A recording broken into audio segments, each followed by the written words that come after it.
Global warming, famine, and overpopulation. 3 of the biggest issues plaguing our world today. But what if I told you all 3 of them could be solved with one simple and completely ethical resource? Blood. That's right, because today in RimWorld, we're building a utopia where prosperity isn't measured in money or happiness. It's measured in leaders. Blood floors, blood walls. Hell, we even have blood redos. Here at Coagulation Station, there is no problem blood can't solve. Like the Saudi princes have oil, we have a production line of human juice boxes, voluntary donors.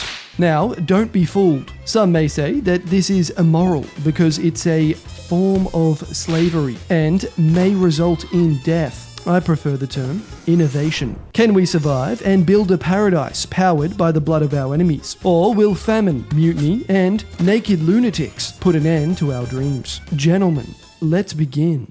We crash landed with 3 colonists. Our leader is based on Red Mage, who was the first person to become a patron of the channel. Red is an abrasive psychopath with crippling alcoholism, so I decided to give him a gun. Andy, a veterinarian so ugly she survived the apocalypse, and Toon, who was grown in a vat, making him incapable of socializing, cooking, and anything else required of a normal human being. We also have Masao, our exotic pet monkey. The plan was simple: survive, thrive, and build our own utopia through the power of friendship and blood. We immediately began construction on our living quarters. Here we can escape the elements, stop our food from rotting away, and more importantly, rank up our chess elo. Our colony are devout members of the blood clot ideology. Among other things, they worship blood and need a continual drip of heroin, hemogen, straight into their bloodstream. To go along with this, our 3 colonists are blood wankers.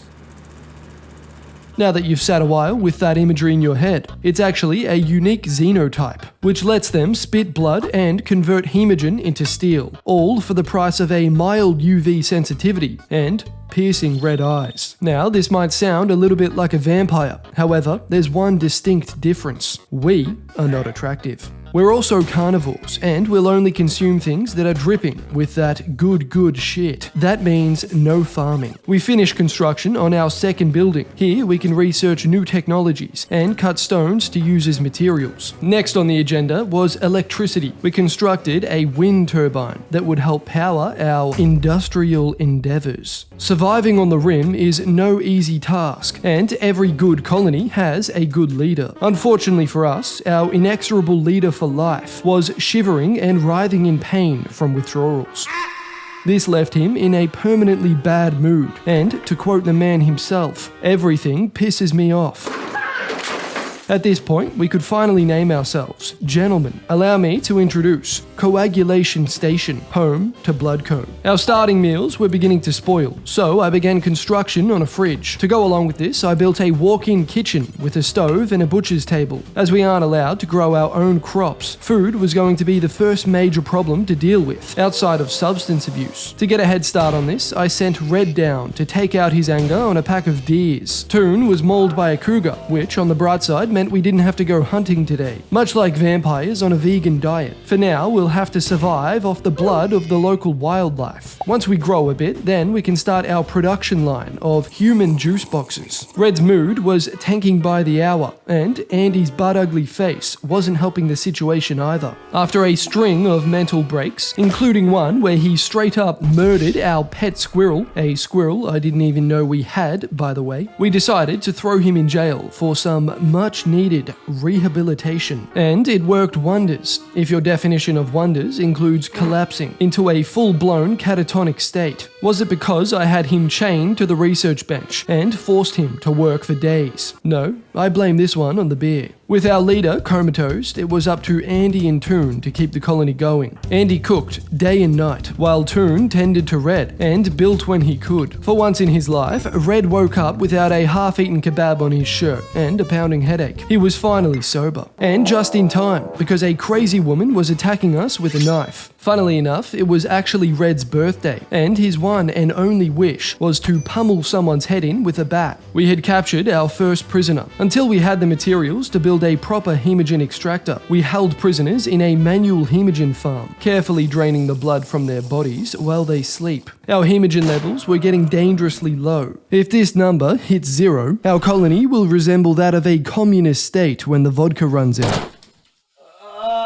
We didn't have to wait long for more volunteers. That sign I put up on the local highway was working a treat. A chronically insane furry lashed out at us, and whilst I despise furries, I do, however, love their blood. Not long after, a pig fell from the sky. Naturally, we did what any caring good Samaritans would, and imprisoned him to harvest his blood. This reminds me of when I was in prison 7 months ago. The only thing that kept me going was the thought of being reunited with my significant other. The Apex Streamer PC. That's right, the sponsor of today's video. Apex Gaming PCs have meticulously custom-built PCs for all your gaming needs. This saves you time, hassle, and most of all, you are sent into a psychedelic trip from copious amounts of RGBs. They also have financing options, so if you find yourself stuck in a prison from committing various war crimes, don't worry, your family can pay off your beloved PC in monthly increments. Use my link in the description and get yourself 5% off at checkout, which you can use on top of other promotions. Thanks to Apex Gaming for sponsoring this video. Now, if you'll excuse me, it's time for Lights Out.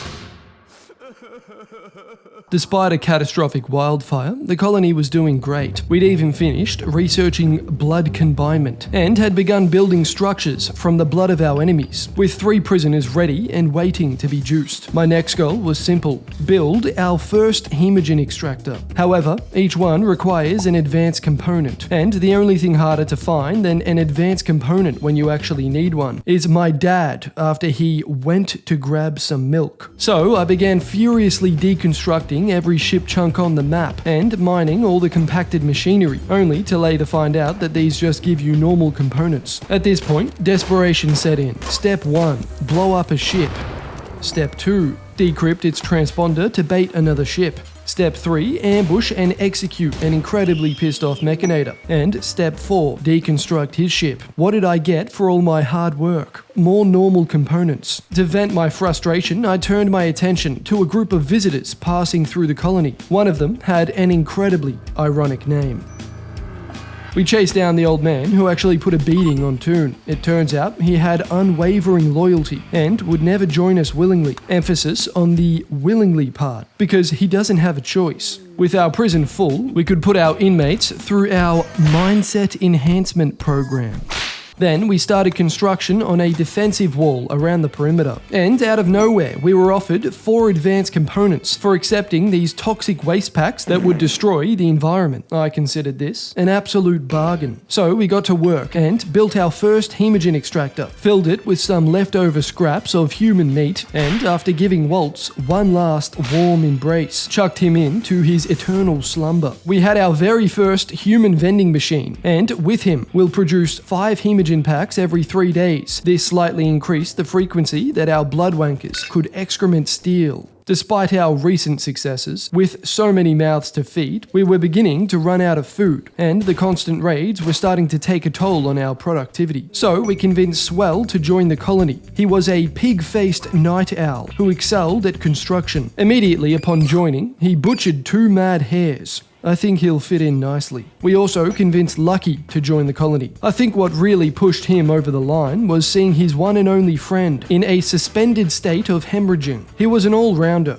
good at shooting, but more importantly, he could cook. We could finally let Andy out of the kitchen for at least an hour a day. With plans of expanding our production line of human juice boxes, first we needed to build an infrastructure that can power it. So we built more wind turbines and solar panels. With Lucky in the colony, we could now make our own drip, which is handy considering our colonists have had hypothermia for weeks. Our monkey, Massow, got attacked by a rogue fox, and after failing to patch him up, died. Here at Bloodco, we never let anything go to waste, so we butchered him for his skin and bones to help fuel the colony. 2 new visitors were in town, and I couldn't resist my urge to kidnap them. So I sent Red over to arrest one and spit blood at the other. He got in a bit over his head, and we had to send some backup. And that's when things took a turn for the worst. In the chaos, I accidentally ordered Red to arrest Andy, which set off a chain of events that left our colony in ruins. This drove Andy berserk, immediately stabbing Red in the stomach. She then chased Toon and stabbed him as well. We managed to rescue the boys and patch them up, before coming back in force to calm Andy down. And by calm Andy down, I mean both Red and Toon got violently stabbed in the stomach again. We managed to finally snap Andy out of it. However, our entire colony was severely injured due to my own stupidity. Unfortunately, Red had developed a life-threatening infection, and without medicine, we wouldn't be able to save him. That's when an ingenious solution came to me. We had just built our second hemogen extractor, so I tossed Red in there, in the hopes that severe blood loss would keep him alive. Believe it or not, this actually worked. And although he was in mind-shattering pain, this way we could keep him alive and get more blood at the same time. Our blood colony was slowly recovering from Andy's psychotic break. We built our third hemogen extractor and threw Ava in. Blood was no longer a resource we had to worry about, but much like the US healthcare system, you can always squeeze just a little bit more. Right after we killed a Molotov-wielding goat that attacked us, we moved on to the next phase of building our utopia. We needed more blood. It was like to us what oil was to the Saudis. In order to build more extractors, we needed more steel. So I sent Andy and Toon to raid a nearby base, and after murdering everyone, we took their steel and we even got a mini Uzi. While they were away, Swell developed a new hobby for necrophilia. He dug up a corpse and proceeded to place it on our dining room table. As you can imagine, Lucky wasn't exactly thrilled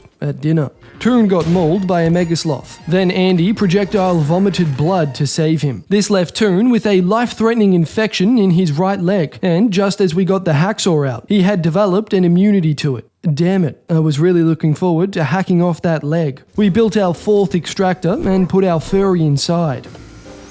Some merchants finally visited the colony, so we bought some medicine. When we took Red out of the extractor, I realized that he too had developed an immunity to his infection. It turns out we'd been draining our leader's blood for weeks without a reason. If you ever join a blood cult, there are two essentials that you should look out for. 1, a blood shrine, and 2, a cauldron full of blood. If the cult lacks either of these two things, then there's a good chance they're faking it, and you should get out immediately.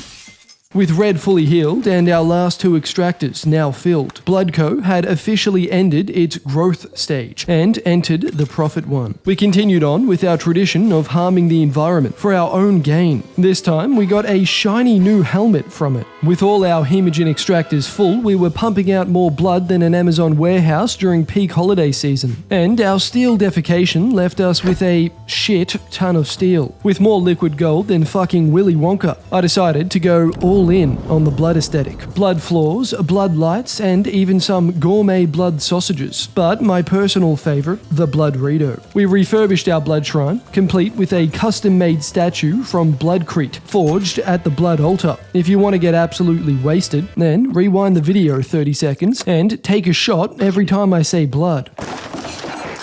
After finishing a small kill box to defend our base, everything was finally coming together. Coagulation Station was a masterpiece of blood-soaked ingenuity. I caught wind of the ultimate blood ritual, a summon so powerful it promised to paint the world red. So we dropped everything, got together, and started humming ominously.